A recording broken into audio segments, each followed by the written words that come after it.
Bom, continuando, né, nossa vigília, né, parte 2, no meu processo de libertação e um pouco da minha vida, né, experiência, e a minha vida no Evangelho, né. Aí, nesse processo que eu tava com novamente os ataques, aí eu fiquei num processo de resistência, né, que é você começa a resistir ao mal, né? De novo, em oração, entra em batalha.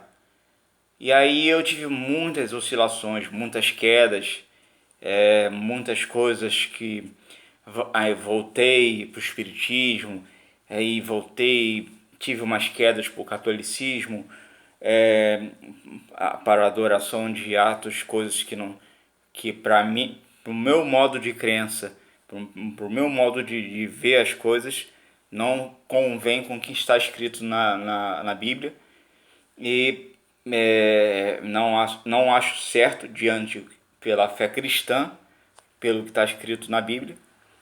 E aí eu tive essas quedas, né? Também tive umas quedas também na frequentar lugares com prostituta, tive alguns momentos de uso de drogas, mas assim eu quero ressaltar algumas coisas específicas aqui.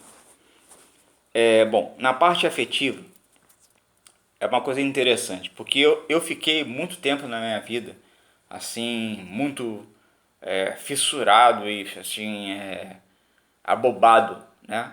Como se diz assim, fissurado mesmo pela essa questão de encontrar alguém. E graças a Deus que Deus me poupou disso. É, Nesse período que eu estava no mundo, eu não encontrei alguém. Poderia ter acontecido, mas Deus não permitiu. Eu só tinha relacionamentos assim, que eram relacionamentos de forma, como se diz, com prostitutas, com mulheres que se vendem por qualquer coisa, entendeu? E é um relacionamento assim vazio, né? Um relacionamento que não é sólido, né? E aí, nesse processo que depois que eu tive a libertação, foi interessante porque eu não senti mais necessidade, mais não senti mais necessidade de ter alguém. Eu conheço pessoas, na verdade, duas pessoas particularmente. Acho que a terceira pessoa, acho que teve alguns momentos, mas duas pessoas particularmente que eu que não vivem, não, não tem uma vida de casamento e não namoram e não estão em casamento durante muito tempo. Pessoas e conseguem viver normalmente. E para mim, depois da libertação, eu praticamente assim, se vamos dizer que é um celibato, não sei se a palavra certa é isso, é essa, praticamente eu vivi assim. E tenho mantido assim, isso eu não tenho mais tido essa necessidade, não tenho mais esse prazer, também não tenho mais o prazer dos sonhos de antigamente, né? Onde eu tive muitas questões onde eu questionava muitas vezes essa questão de você retornar a sonhos antigos, né? Acho que não tem nada a ver você ter sonhos, por exemplo. Como é que Deus vai realizar um sonho seu? Um sonho seu? Sonhos que você teve na época que você não era convertido. Sonhos que eram carnais. Meus sonhos eram puro rock and roll, via aqueles caras do rock, sexo rock, sexo, drogas e rock and roll? Tu acha que Deus vai realizar esse tipo de sonho? Só se for o Deus do mal, Deus que pertence às trevas. Esse Deus pode realizar. Ele realiza. Ó, e digo uma coisa, tá? Se você invocar a espíritos que sejam das trevas, que não condiz com a palavra de Deus, eles podem te abençoar também, tá? Eles dão o que você quer, tá? Mas você vai ter uma vida atormentada e pode te levar à morte, tá? E aí, o que acontece? Eu não sinto mais esse prazer, nem essa necessidade, essa carência de coisas assim, né? Das coisas assim. Como é que se diz? É muito pesado dizer a mesma frase de Paulo, mas é como se fosse um esterco mesmo. As coisas não se compara à presença de Deus, não se compara com as coisas aqui que você vive, entendeu? Não tem comparação. Você vive uma vida simples, entendeu? Normal, entendeu? Comum, não precisa. Antigamente, você vê na Bíblia, né? As pessoas tinham conhecimento de ouvir. Moisés era só um conhecimento, não tinha nada de pôster, de outdoor, de anúncio dizendo que Moisés foi aquele.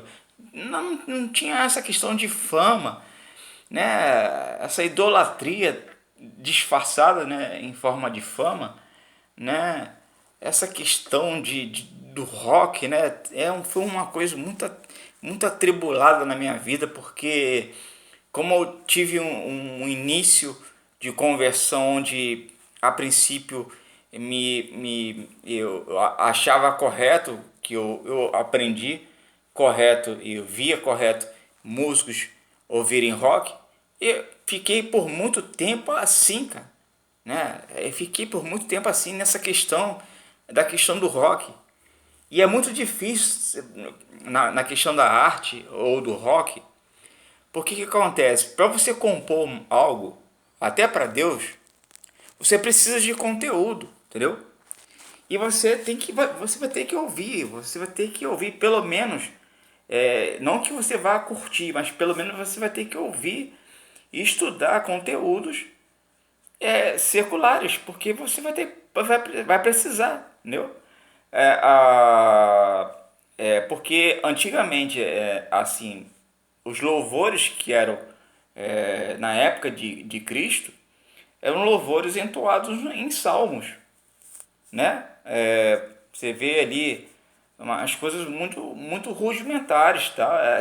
Você vai ver mais ou menos assim depois a música clássica, depois tempos mais tarde na Europa a música clássica, aí depois você vai ver a música pop, e o desenvolvimento da música, e aqui no Brasil era índio ainda, né? O descobrimento do Brasil. Aí depois vai vir a música, chega aqui, o hino vai ser feito, e aí o índio tem um tipo de música, aí a gente vai começa a ter o costume europeu de visão de música, né? E o europeu e americano do costume do que é música. E aí é isso. É as bases que temos, né? E vai ter que ouvir, porque pelo menos para poder compor, para Deus, né? Porque eu acho que o artista, ele não necessariamente ele tem a obrigação, ou quem faz a pessoa ter algo, ou conseguir algo, ou realizar é de Deus. Deus é que quando Deus decide que a pessoa vai ter, a pessoa vai ter. Se a pessoa não, se Deus decidiu que a pessoa não vai ter, não vai ter. Quem decide é Deus. A menos que a pessoa tenha feito parte com o outro lado, aí ou é outro caminho. Mas se a pessoa busca coisas que vão ser, muito difícil, que a pessoa tem muita confusão entre sonhos carnais e sonhos de Deus, né? Essa mistura, né? É por isso que esse meu processo foi muito difícil também na parte da música. Eu cheguei, já deletei, já joguei fitas cassete fora, disco fora, já apaguei, deletei postagens de músicas em rede social, apaguei rede social inteira. Teve um período que eu não queria saber de rede social. É difícil porque há uma questão de idolatria nisso. Num período recentemente onde eu cheguei a tocar na igreja, infelizmente há essa questão de idolatria e é muito difícil isso. É muito difícil.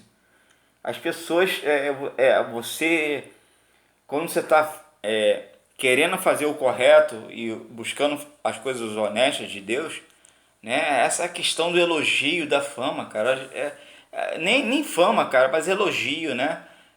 O louvor é todo, o louvor é para Deus. A gente faz tudo para louvar a Deus, entendeu?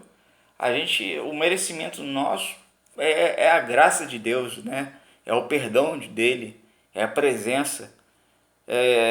Mas o louvor é somente para Deus. Então eu vivi esse conflito também, né? Onde tenho conversado com pastores sobre isso, entendeu? E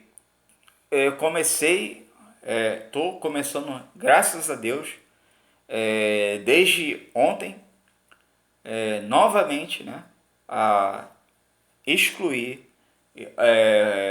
não excluir agora no pendrive porque eu tô sem computador, mas eu posso excluir pela Lan House, né, amanhã, se Deus quiser. Mas já comecei ontem a tocar somente louvor e música sem letra. Porque as músicas, todas as músicas de rock, elas têm são consagradas, entendeu? São coisas consagradas. Quando você tem um objeto em casa, as coisas são consagradas, as marcas são consagradas, são consagradas. Você tem que orar para você usar um objeto, entendeu? O alimento, entendeu? Você tem que orar antes, entendeu? Você tem que abençoar. Muitas coisas são consagradas ao mal, entendeu? Então, assim, o rock, entendeu? As letras têm mensagens ali, entendeu? Pesadas, entendeu? Então, não é bom. Fora a sensualidade, a virilidade que existe no rock, você como homem, quando toca o rock, há uma virilidade ali. Há uma virilidade. A guitarra é uma exposição de virilidade humana, de um homem. É, é, como é que se diz? Como eu posso dizer? É uma expressão sexual. Há muita sensualidade e muita coisa ligada a sexo ali, entendeu? No rock. Isso é muito difícil. Eu vejo até em músicas evangélicas modernas, né? Essa questão, a cada nota do solo é muito complicado. Você tem que se você tem que ter uma noção de expressões onde o solo está expressando algo sensual, onde aquilo ali tá mostrando ali, eu sou o cara, eu sou o machão aqui, sou eu, vem aqui, eu quero conquistar você. É roupa apertada, é cabelinho cortado, coisa de moda, a moda hoje tá levando muita sensualidade. Pontuar também a questão da afetiva hoje. Eu vejo também na questão de mulheres essa questão do homem, por exemplo. O homem escolher uma mulher bonita para se relacionar ou casar. Não tem sentido. Mulher é mulher, entendeu? Isso aí mulher bonita é um desejo carnal. Aí tipo assim, beleza, pô, vamos dizer, todo mundo vai querer mulher bonita, ou então todas as mulheres vão querer homem bonito. Aí fica as pessoas feias, né? Ficam à margem, né? É uma coisa meio esquisita, né? Isso é uma coisa carnal, entendeu? Isso não tem nada a ver com Deus, né? Isso é uma, se você parar para pensar, quando você é liberto, você começa a raciocinar pelo Espírito Santo, você consegue ver beleza em mulheres que as pessoas não consideram que tenham beleza. E outra coisa também, cara, tá muito assim, a mulher infelizmente está sendo muito usado para com um fim, esse sensual tá muito forte. Você vê a roupa, a moda feminina tá com essa tendência da sensualidade, né? Essa questão sensual tá muito forte hoje. E é muito tempo, eu sei que vem de muito tempo, né? Mas você vai, por exemplo, na Bíblia tem um mandamento que está no Velho Testamento, mas é um mandamento, onde Deus não, ele proíbe você ver a nudez do próximo, né? É como se considerado um pecado de impureza, né? Esse pecado de impureza ele é chamado como se fosse ele não, ele é um pecado que as coisas impuras ali que quando fala no Velho Testamento tem uma relação com como se fosse uma chama de vela, ela tem onde passa o óleo, onde vai acender a vela, e ali fica um pouco meio corrompido, meio sujo, e o óleo tem dificuldade de passar. Então essa impureza não deixa a chama se conectar com Deus, entendeu? Essa impureza é como se fosse essa impureza tem vários atos do Velho Testamento que são considerados impuros, que a gente pode passar por batido e não considerar como pecado, mas são considerados impuros porque são coisas que não chega a ser um pecado grave. Quando eu falo pecado grave, eu vou explicar mais um pouquinho mais à frente. Por exemplo, por que eu digo pecado grave? Vamos supor que você está com raiva de alguém. Aí você fica com ódio daquela pessoa. Mas você não. Você pensa várias coisas, mas você não. Se você se controlar, você não chega ao ponto de matar aquela pessoa. Você até pode até pensar. Mas se você pensou e acordou no outro dia e esqueceu, graças a Deus, porque você não fez um ato criminoso. Porque se você fazer um ato criminoso, você, além de pecar contra Deus, você vai pagar, vai ser preso. Tem pecado que é para a morte. Então são coisas perigosas. Então quando eu falo pecado grave, é porque eu sei que quando se peca em pensamento é um tipo, pecadinho, pecadão, mas pecar em pensamento há uma diferença. Se você se controlar, você está pecando em pensamento, mas você está orando, pedindo para aquilo sair de você, é uma coisa. E outra coisa é viver pecando, entendeu? É uma prova que não é convertido, né? É uma prova que não tem uma consideração nenhuma pelo novo nascimento, pela vida com Deus, pela nova visão que Deus dá à pessoa e pelo sacrifício de Cristo. Jesus morreu na cruz pelo nosso pecado e pecando constantemente é como se eu tivesse assim, joga tudo na mão de Cristo. É como se estivesse blasfemando mesmo. Então, assim, é muito difícil hoje, né? Há essa exposição da sensualidade, né? Então, assim, graças a Deus, eu tenho conseguido romper, né? Tenho tido muitas quedas antes da pandemia de 2018 para cá, mas graças a Deus tenho orado, buscado conselho, orado. Estou recomeçando de novo, graças a Deus. E, vamos lá, né? E vamos seguir em frente. Porque esse mundo não tem nada para oferecer, entendeu? As coisas assim, por exemplo, se você é um cristão, não não, você ter uma casa, ou como diz Paulo, tendo um teto e uma coisa para se comer e dormir, tenha por satisfeito. Isso é verdade.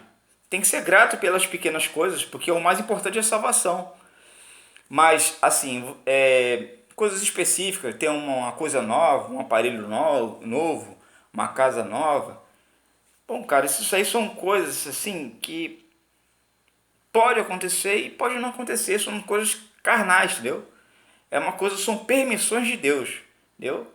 Se aquilo vier te fazer pecar, é melhor que não tenha. Agora, desejar essas coisas não é um ato criminoso, entendeu?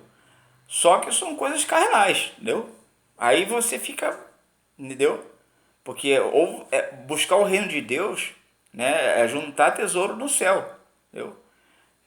Você orar, é uma coisa que eu aprendi com a Igreja Católica, a questão da penitência. Acho interessante essa questão de você orar e interceder para que as pessoas que estão ainda imersas no pecado venham a se converter e que muitos venham a ser salvos. Bom, que esse vídeo venha ajudar muitas pessoas e que nós, cristãos, venha conferir, entendeu? O que a gente ouve em pregações, em hábitos, se condiz com o que está escrito, entendeu? Se não tiver condizente com o que está escrito, rejeite e siga a Deus e olhe para Jesus. Se cair, peça perdão e continue, entendeu? Um abraço a todos e somos todos pecadores, mas se cair, peça perdão e não peques para que não aconteça algo pior. Sempre peça perdão e peça